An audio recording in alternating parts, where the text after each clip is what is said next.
Hey guys, आज हम start करते हैं अपना नया टॉपिक है। और हम बात कर रहे थे अपने पार्ट ऑफ स्पीच की, जिसमें हमारे आता है noun, pronoun, adjective, adverb, verb, preposition, conjunction, article. ये सभी हमारे पार्ट ऑफ स्पीच होते हैं, किसी भी सेंटेंस में यूज़ होने वाले वर्ड्स होते हैं।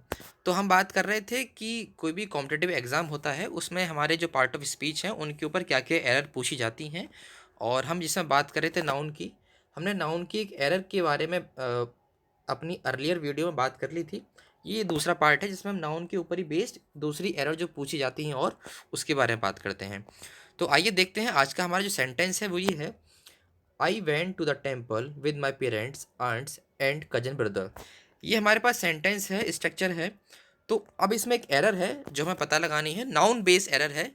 और एग्ज़ाम में ऐसा कोई भी क्वेश्चन पूछा जा सकता है। तो आइए देखते हैं कि इसमें क्या एरर है, देखते हैं, पता लगाते हैं। उससे पहले ये सेंटेंस को ब्रेक करते हैं हम, और इसके एक हर पार्ट ऑफ स्पीच को अलग से डिफाइन करते हैं।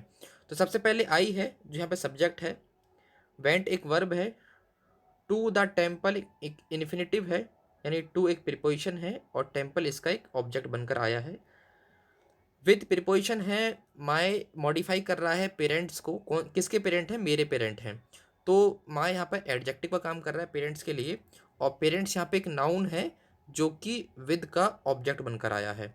उसी तरह आंटी भी एक नाउन है और ये भी विद का ऑब्जेक्ट बनकर आया है। और एंड कज़न ब्रदर ये भी एक नाउन है, एक्चुअली कंपाउंड नाउन है, दो नाउन के को मिलाकर एक नाउन बना है, कंपाउंड नाउन कहते हैं उसको, जो दो नाउन से मिलकर बना है, कज़न और ब्रदर। और ये कंपाउंड नाउन है जो ये भी एक विद का ऑब्जेक्ट बनकर आया है। तो यहाँ पर विद एक प्रीपोजिशन है जिसके तीन ऑब्जेक्ट हैं, parent, aunt and cousin brother. और आई सब्जेक्ट है, वेंट हमारे पास वर्ब है। तो ये हमारे पास पूरा सेंटेंस है। अब आइए इसमें हम देखते हैं कि इसमें एरर क्या है। इसमें हमारे पास एरर है कज़न ब्रदर, बाकी सब ठीक है। ये जो कंपाउंड नाउन वर्ड किया हुआ है इसमें एरर है। इसमें क्या एरर है देखते हैं। अगर आपके पास कोई भी स्ट्रक्चर ऐसा आता है जहाँ पे लिखा होता है कज़न ब्रदर है या कज़न सिस्टर है, तो वो गलत है, वहाँ पर सिर्फ आएगा कज़न।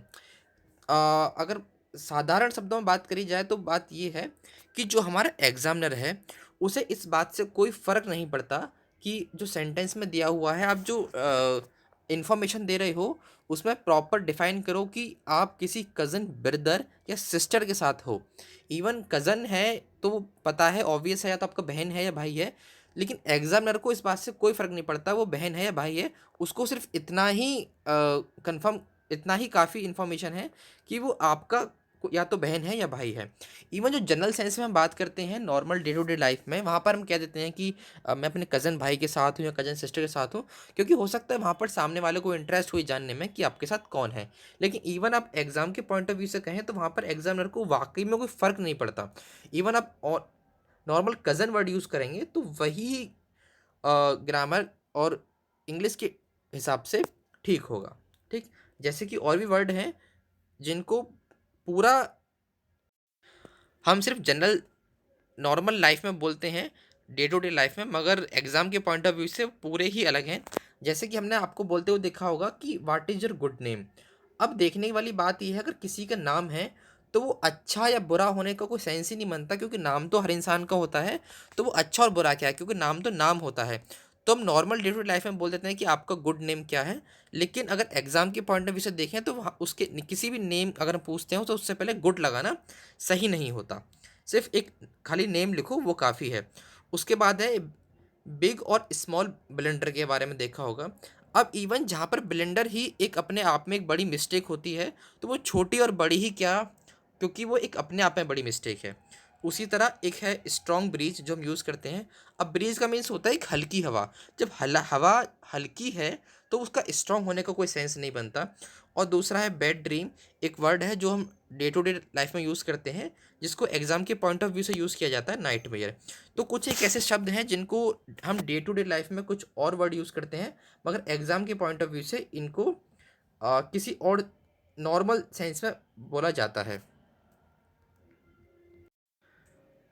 ठीक है गाइस, तो ये रहा आज का हमारा एक नाउन के ऊपर एक एरर।